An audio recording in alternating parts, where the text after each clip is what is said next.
we are jumping right back into another panel this afternoon, and this will be on the ASTM International Standards on Interpreting What You Need to Know. Some people in this room may be perfectly aware of the ASTM standards, and many of you actually may have no idea. I suspect that broad swaths of the interpreting profession don't know about the ASTM standards or what they are, which is one reason why we wanted to put this panel together, because the international standards are very important. They're important for all aspects of our field.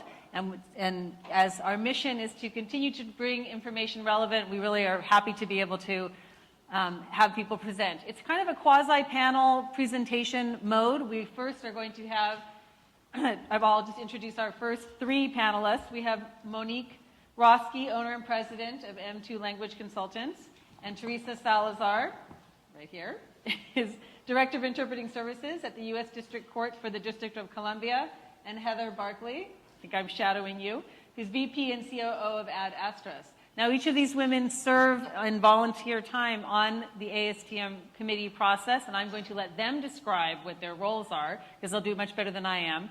They will speak for about 25 minutes. Then we have two more people, Victor Hertz and Bill Graper, coming up to speak on another aspect of ASTM standards. And then we will have about 15 or 20 minutes for question and answer when we'll have everybody up on the stage.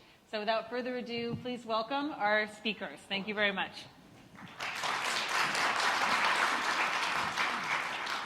Thank you, Catherine, for the kind introduction. Just to make you feel all a little better about this, we all are interpreters on stage, and I'm, in my case, a former interpreter.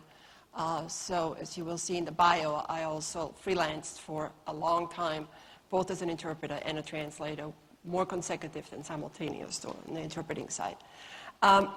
ASTM. ASTM is a neutral organization that was founded in, and I emphasize that, in 1898 by engineers and chemists. Nothing to do with language. Actually, I just heard today that a lot of people in ASTM still wonder why we have language in there. It was originally founded, the reason you have that picture of the train, was because you had this wonderful system that we have, our train system across the United States, mainly for freight, but all the tracks were different from state to state, from region to region. Somebody needed to put those on the same level. ASTM was founded originally for that very purpose. It is a standard organization for everything until about, let's say, 10 years ago, when suddenly we discovered, when we wanted to have a language group in there, that they ended up putting us with baby cribs and playground equipment. We worked under that very well for a while, and then became our own group. Our own group within ASTM is F43. And F43 is subdivided in subcommittees.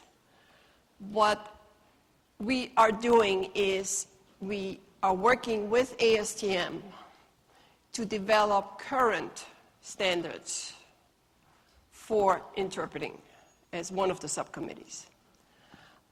When I say current standards, it's because there already is a standard for interpreting, and very few people are aware of it. It was written a long time ago, and it definitely needs updating.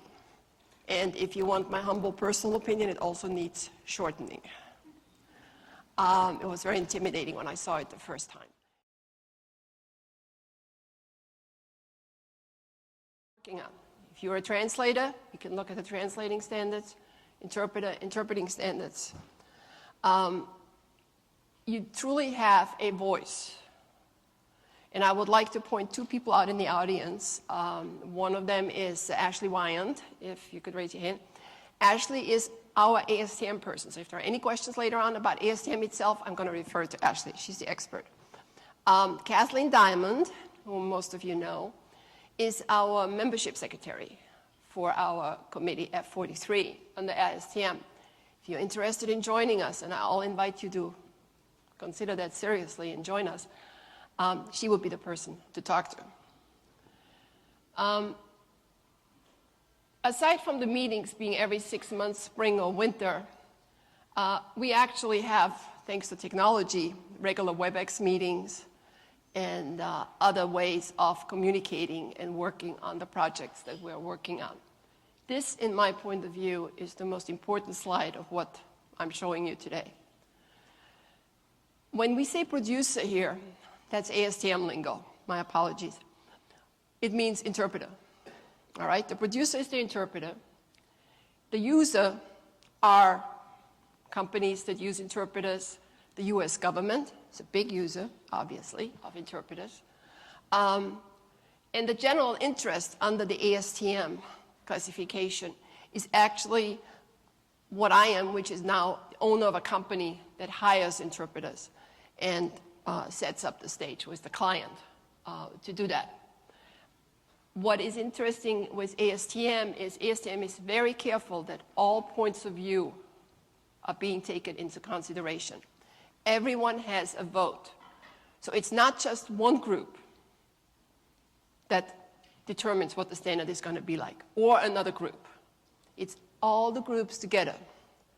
The process we have is once we have a draft of a standard, it is obviously voted on by the subcommittee that created it. But then it goes to the entire committee, which means all the other subcommittees and the executive committee. You really have to be able to explain to everybody what you're trying to do, how you're going to do it. And if somebody does not like what they see, every negative comment needs to be responded to. It's a very lengthy process. Again, because it's so important and so essential that everybody's voice be heard, whether it's the interpreter, the general interest person, or the users. And on my committee, I know I'm lucky enough to have a number of US government agencies involved who are big users. And another example is, for example, Teresa classifies as a user because she uses interpreters at her court. So we have the various points of views. I'm obviously a general interest person for him right now. It's an open process. Everybody has an equal voice. We have a strong market relevance. And again, that's important. I mean, let's think about what was said this morning. The market demands or dictates certain things. We are relevant in the market. We also make sure that people understand that this is a profession we're talking about. And it's very easy to participate thanks to electronics. I have wonderful scribes who work on WebEx meetings with us when we draft our document. And it is a very, very efficient and very productive, effective process. I'm part of the original group that started on February 2011. And now we have over 160 members. We have the technical subcommittees on the various subjects, and here they are. F4301, language interpreting. I'm honored enough to be the chair. 4302 is for foreign language instruction. We just actually voted on some of the new standard that they drafted. We have one on translation. Uwe Mügge is the chair. We have one on language testing, Paul Tucker, and that was the first big project that we had when we started out in 2011, was a new testing standard, and that one is done. Voted on, and it's done, it's final, it's wonderful. We also have 4305, Quality Assurance and Language Services. Susana Marino is the chair. We have the executive committee, headed by William Rivers, some names some of you will recognize. And then we have the tags to the various ISO committees. Technical Advisory Group, I think is what it stands for. So we are well organized. My group meets about once or twice a month, permitting our schedules, via WebEx to draft the documents. Then the document that we draft is put on a collaboration site, on an ASTM collaboration site, where all our members can have access to. And then when the members read what we have drafted, we invite their comments, and people tell us what they like, what they don't like, what they would like to add, what they would suggest, etc. And we make an effort to respond to all the comments. We discuss them within our drafting group regularly. And we're trying to make it an ongoing process so that at the end, when we're done with our draft, people don't look at it and say, ew, no, we cannot vote for this. So there is a lot of communication, and our general group meetings are usually every 6 weeks. We just had one on Thursday, actually, in Washington, where we have a person-in-person meeting, but it's also WebEx at the same time. So again, you cannot travel. You will, hopefully just participate with WebEx. This just explains what I just said. We're under revision is translation, interpreting, instruction, and instruction is close to finish. We're working on a new performance testing standard, and we have our new subcommittee to which Victor and Bill are going to be speaking.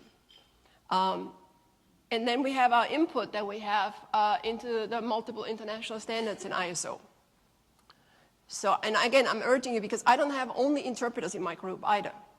I mean, we have people from the outside who work in the language business, who sometimes have very good outside comments and suggestions that work very well. This is the setup of our offices. As you see, Kathleen Diamond, who is here, is our membership secretary. And this is your information. Ashley is here, so again, contact her if you have any questions that we cannot answer. But I wanted to make sure that you all understand that this is an ongoing effort. We welcome everybody's opinion. Please come and let your voice be heard. And to give you a little more idea about the substance of what we're working on, Teresa Salazar is going to take over.